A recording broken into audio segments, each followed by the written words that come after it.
Esto tiene mucho que ver, como digo, con la necesidad imperiosa que los dispositivos a los que hemos incorporado a este mundo digital necesitan de esa conectividad constante, ¿no? Y os pongo el ejemplo, ¿no? Sería imposible, ¿no?, que avanzase y se desarrollase de manera, eh, pues al final certera, ¿no? El ámbito, por ejemplo, de automoción autónoma, todo lo que tiene que ver con los coches autónomos, si realmente no capacitamos a todo el espacio global, ¿no?, a todo este mundo, ¿no?, en el que nos hallamos, de esa conectividad constante, ¿no? Y para ello, lo que se empieza a plantear es cómo dar resolución a esas necesidades de Internet y de conexión estable y constante a través de otro tipo, de otro modelo de acceso a la información que no sea el cloud solamente, ¿no? Y para ello aparece también el famoso Edge Computing, ¿no? Ese Edge Computing lo que está haciendo es, vamos a decir, de alguna manera, dar la capacidad de acercar el poder de procesamiento en lo más posible, ¿no?, al punto en el que se está solicitando esa información.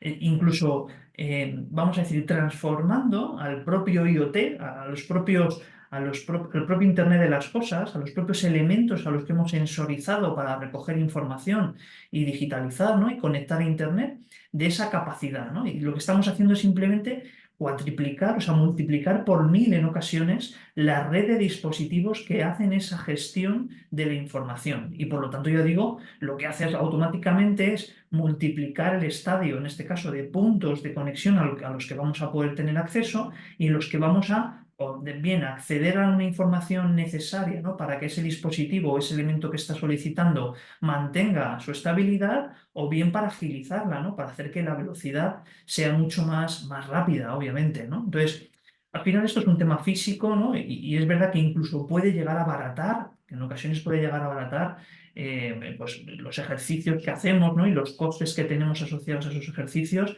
a nivel de cloud, ¿no? Y bueno, puede ser un modelo que, si lógicamente termina por cuajar, ¿no?, y de estabilizarse, pues realmente responda, como digo, a esa necesidad que la Web3 va a traer el día de mañana, ¿no? En la actualidad ya la tenemos, pero mucho más en el día de mañana.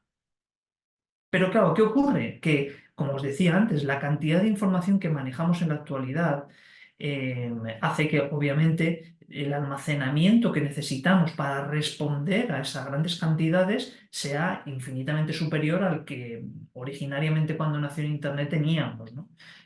Nos olvidamos ya de los bytes, ¿no?, de los kilobytes, de los megabytes, nos olvidamos absolutamente de todo ese modelo, ¿no? En la actualidad, claro, un modelo basado en Big Data, en el que nos movemos, como digo, en esas grandes bolsas, en esas grandes bibliotecas de información, ya estamos en un estadio que veis ahí a la altura del petabyte. No hablamos ni siquiera del terabyte, ¿no? El terabyte puede ser al final un uso que hacemos del almacenamiento a nivel personal. Las compañías ya se manejan lógicamente en petabytes. Pero para que nos hagamos una idea, o sea, cuando un terabyte son 1024 gigabytes, un petabyte en este caso son 1024 terabytes, que es una barbaridad, ¿no? O sea, os podéis hacer una idea, ¿no?, de la cantidad de información que necesitamos manejar, y que, por lo tanto, vamos a tener que tener, como digo, una red que hasta la fecha no nos habíamos planteado tener, ¿no?, por esa necesidad imperiosa de manejo, ¿no?, y de uso del propio almacenamiento.